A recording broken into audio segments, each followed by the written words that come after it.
Mirë se po takohemi edhe këtë javë në kronikën e rregull të librit. Ju tashmë e dini në Mirëmëngjesi Kosovë, nderuar televizionist në televizionin publik të Kosovës, dhe ju falenderoj nga zemra që e përcillni me kaq shumë zell dhe me kaq shumë kujdes, më shkruani vazhdueshëm edhe për titujt që përcjell, por edhe për propozimet e reja. Ngjashëm bëm edhe kur vim në librari dhe kur vinim dhe kur do të vim, besoj, në libraritë e kryeqytetit për të marrë sigurisht librat që na interesojnë dhe që janë treja dhe që mund t'ua propozojnë patjetër.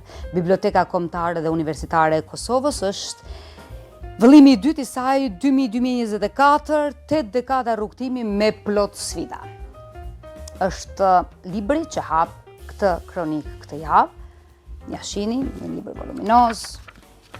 Është një libër që kërkon koncentrim, edhe është vëllimi i dytë, ku është bërë përpjekje që me dokumente, dëshmi e argumentet mirëfillta të pasqyrohet rrugtimi i Bibliotekës Kombëtare Universitare të Kosovës, pa harruar bibliotekat e tjera në Kosovë në periudhën e pas luftës, pas atyre masave të regjimit barbar okupuese fashizoid serb gjatë viteve të 90.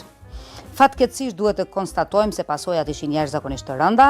Nga raporti për gjendjen menjëherë pas luftës del se madje 175 biblioteka në Kosovë u dogja në tërësi. Bashkë me to edhe 1.665.496 libra.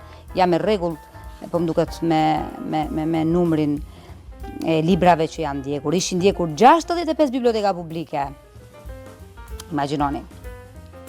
3 ishin biblioteka komunale, ndërsa 70 të tjera kishin mësuar dëmtime të rënda. Bashkë me to pësuan koleksionet e tyre librare, për afërsisht 1 milion libra të djegura. Imagjinoni çfarë dëmi. U dogjën po ashtu 86 biblioteka të shkollave fillore dhe 10 atyre të mesme, ndërkaq nga bibliotekat speciale 14 ishin ndjegur deri në themel. Nëse do të shkatrosh një popull, shkatroj arsimin, shkatroj kulturën, të kryer e ke misionin. Dhe Serbia me regjimin barbar okupuese fashizoid, këtë ka dashur të bëjë tek ky popull i ynë.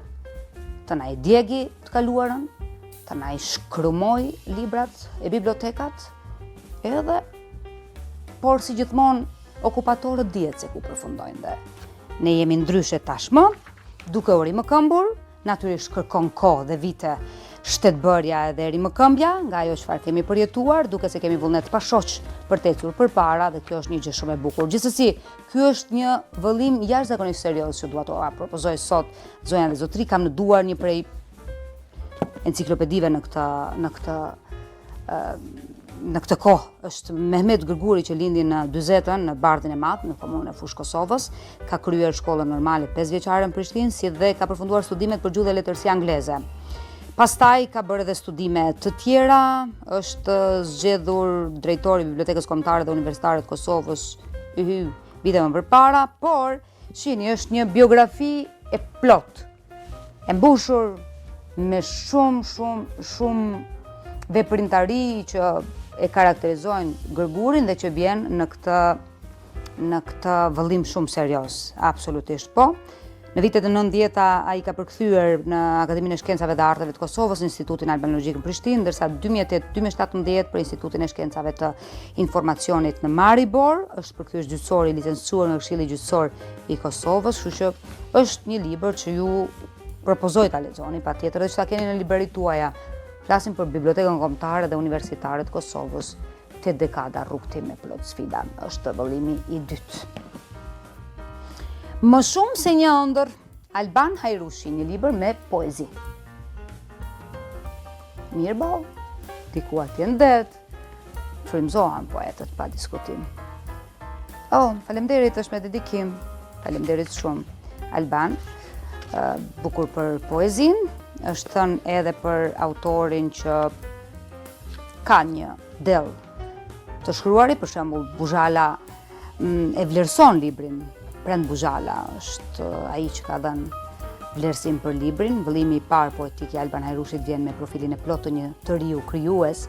Ky profil I të riu shfaqet me disa prirje krijuese, me gëshetimin e presjateve poetike, me lirizmin, me gëshetimin e botës emocionale, me mendimin. Gëshetimi I fundit është një procedim që përdoret nga poetët për ta pasuruar përvojën estetike dhe intelektuale të lexuesit. Poeti pikësynon të krijojë lidhje midis botës emocionale dhe asaj mendore, duke bërë poezinë kështu të pasur dhe shumë përmasore. Po ashtu shquhen edhe kërkimet ekspresive të motiveve, ideve dhe pamjeve të realitetit e të peizazhit urban e atij rural. Bukur! Aq më tepër kur është libri I parë edhe kritika ta vlerëson, është kënaqësi edhe për poetin. Kështu që është një mundësi e mirë edhe përmes kronikës së librit që libri të depërtoj edhe të urojmë shumë suksese dhe vëllime, tutje. Më shumë se një ëndër është të shkruash poezi dhe ta bësh të ëndër realitet, ka më mirë sa kaq.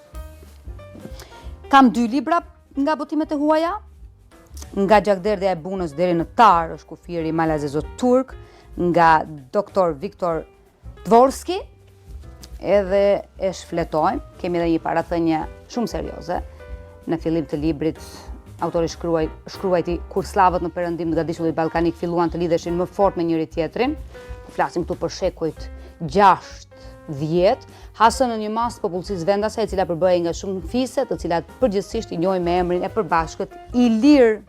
Çfarë ndodh më pas në kufirin Malazezo Turk është histori e gjatë, kush është I apasionuar pas këtyre tregimeve historike, direkt le ta marrë këtë libër. Kufiri nga Gjakderdhja e Bunës deri në Lim mbeti një hendek I thellë në vetdijen politike të popujve në të dyja anët e tij.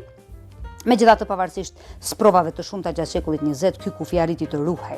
Në përfundim të këtij studimi të gjerë dhe të tërheqës, Dvorski theksoi se kjo karakteristikë e kufirit është një element me cilin duhet llogaritet edhe në një të ardhmen të afërt. Interesant libri, edhe keni me fakte, me të dhëna, me fotografi, gjithçka këtu te kufiri Malazezo Turk. Sekreti I tretë, hajde Steve Berry na thuaj cili është bota shqiptare janë botimet. Me që jemi ku jemi, është bestseller I New York Times. Admiruesit e kodit Da Vinci do ta lexojnë me një frym këtë libër, është një roman I shkëlqyer dhe shumë intrigues. Spaku kështu vlerësohet, një tregim tërheqës dhe interesant. Është I gjallë ky roman, me thënë të drejtën, që të mbërthen, është një roman drejtrues me thurjen shumë breslënse të fakteve historike dhe trillimit artistik. Për t'u argëtuar sa më shumë, nuk do të mund të gjeni më mirë sa ky libër, kështu që hajdeni, argëtohuni me sekretin e 3 apo të 8, I treti që nga. Se shkova shumë largun, 8 sekrete nuk bëjnë mirë. E tërheq lexuesin dhe vëmendjen e tij deri në faqen e fundit, në qoftë se dëshironi një histori të trilluar mirë, ky libër ju ofron një të tillë. Berry është munduar të paraqesë vërteta interesante rreth kishës dhe proza e tij elegante dhe me vlerë përputhet më së miri me historinë. Hajde për hajër, lexojeni. Sekretin e tretë. Mos shkoni në 8-in se bëhet shumë, pastaj sekreti që e din 2-3 veta nuk është më sekret. S'ka shanse. Bukur, çka kemi vendosur sot për bebushat tanë të vegjël? Është mënyrë shoqërore, Arktilit, jeto mirë dhe jeto I lumtur. Unë dhe miqtë e mi. Sa bukur. Është seri. Nëse doni ta dini, e gjeni në çmim për €1. Zot sa një Haribo. Është seri sepse ka shumë prej tyre, siç edhe mund ta shihni, janë shumë tituj që mund t'i gjeni. Respekti, shëndeti, gjumi, plot tituj. Kështu që mirë, zgjodhëm miqtë e mi për ta ndarë me ju. Është një libër edhe ilustruar me bukurosh të vegjël, të cilët nuk e di se çka po diskutojnë, kryesisht do të zgjidhin ndonjë problem të shkollës. Bukur dhe luajnë patjetër. Unë dhe miqtë e mi. Sekreti I tretë, kufiri Malazezo Turk, më shumë se një ëndër dhe Biblioteka Kombëtare dhe Universitare e Kosovës vëllimi I dytë. Këto janë librat për këtë javë. Lexoni. Vërtet bëj apel, thirrje kushdo që më dëgjon e më shikon te kjo kronik. Është mundësi e mirë që t'jemi të rrethuar me libra, por jo vetëm për dekor sipërfaqësor, por t'i fusim këtu aman se shkum poshtë. Lexoni, mirupafshim.